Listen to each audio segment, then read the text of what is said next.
everyone, it's Laura Shanks. Welcome to the Pranayama Meditation unit of your 200-hour teacher training. Yoga is an ancient Indian way of life which includes everything from our mental attitude to diet and lifestyle, as well as specific techniques such as yoga asanas or postures, breathing exercises, pranayama, and meditation practices, all with the same goal to return us to a state of inner peace and higher consciousness. Yoga is a psychosomatic spiritual discipline for achieving harmony of mind, body, and soul, in turn connecting our individual consciousness with universal consciousness.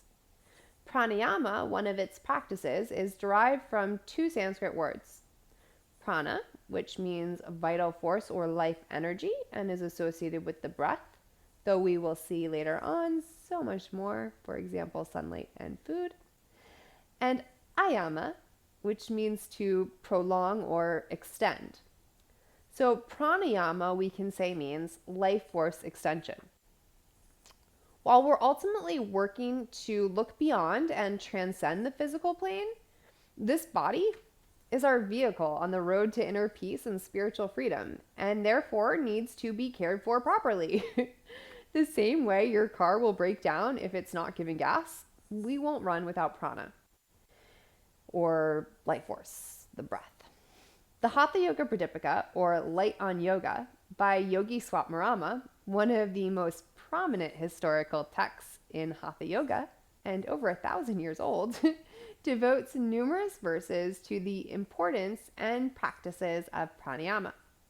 Its second chapter begins by saying, the yogi, having perfected himself in asanas, should practice pranayama according to the instructions laid down by his guru, with his senses under control and observing all along a moderate diet. When the breathing is unsteady, the mind is also unsteady. But when the breath is steady, the mind attains steadiness. Then it will give a long and healthy life. Therefore, the yogi should practice pranayama. While the breath remains in the body, one is said to be alive. The moment the breath stops, death ensues. So, one should practice pranayama. Now, I often like to call out that this text was written around the equivalent of our Western medieval times, so the verbiage may sound a little different. But as you can see, this text highlights the connection between the prana, the breath, and the mind. Fluctuation of one indicates a fluctuation of the other. Steady and control one, and the other will follow. As the Hatha Yoga texts come later on in yoga history, as they're newer, so to speak, we see a change here. The assumed ability to still the mind with ease is no longer apparent, and now we need tools. Hatha Yoga provides us with the tool of pranayama. The texts say, don't worry about the mind, it's basically like a monkey, or I'm going to say cat as I'm raising a kitten right now, and you can't really control or train it. You can train it, but it's a little hard. As is the mind. Anyway, its nature through the senses is to wander or jump around. For example, we may smell something good and we're probably going to want to eat it. So Hatha Yoga says, let the mind be, control the breath, which in turn regulates the nervous system and brain function, and ultimately our mind will calm down. So the respiratory and nervous systems are interconnected, which we'll look at further in a later video. But for now, let's just say a slow and steady breath equals a calm and equanimous mind. The connection between the breath and the mind is an observable truth each of us can experience for ourselves today. When we're in deep concentration, we may notice the breath almost stops. When we're anxious or stressed, our breath becomes frantic, unstable, and shallow. On a physical level too, we're creating tension within the body. And of course, we are all familiar with the benefits of taking a nice, long, deep breath.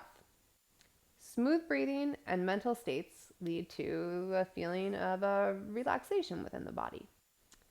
In the Yoga Sutras of Patanjali, an even older yogic text, and probably the most well known in the West at the moment, Patanjali says in Sutra 1.34, the mind may also be calmed by the exhalation or retention of the breath, which we'll consider in more detail later on.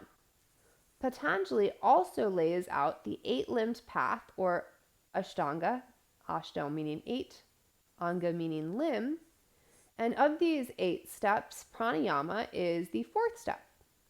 The 8 limbs are yama, are moral codes, niyama are ethical guidelines, asana posture, pranayama breath control, pratyahara sense withdrawal, dharana concentration, dhyana meditation, samadhi complete meditative absorption or balanced intellect. So in this unit, we'll primarily consider the last 4 limbs of Ashtanga while also keeping asana or posture in mind. If we slouch or have poor posture, our breathing will be restricted, and so will our practice.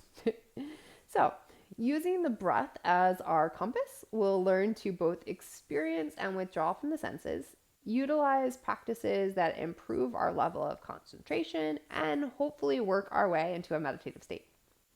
We'll consider a wide array of practical tools to help calm the mind, looking at everything from how and when we sit to yogic breathing techniques and Eastern anatomy.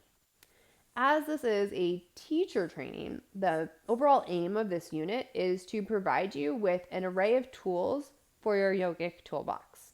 So some practices might not be for you, and some you might be like, oh my gosh, this is amazing and life-changing. I encourage you as you go through this, obviously, to try everything and just find what works for you. The hardest part for many of you will probably be sitting in the beginning, or at least it was for me.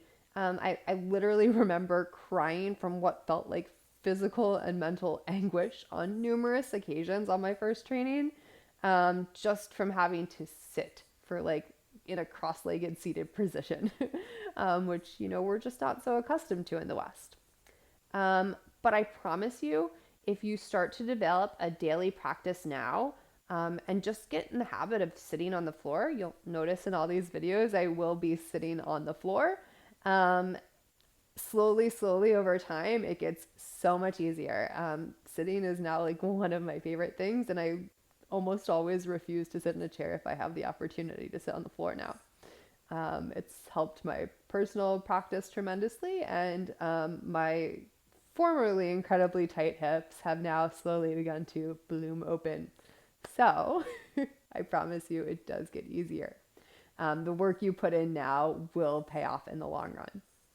So we'll consider various techniques and benefits. We'll also consider the contraindications for some of these practices. Some might not be good for you if you've got specific health issues, from a Western and Eastern perspective.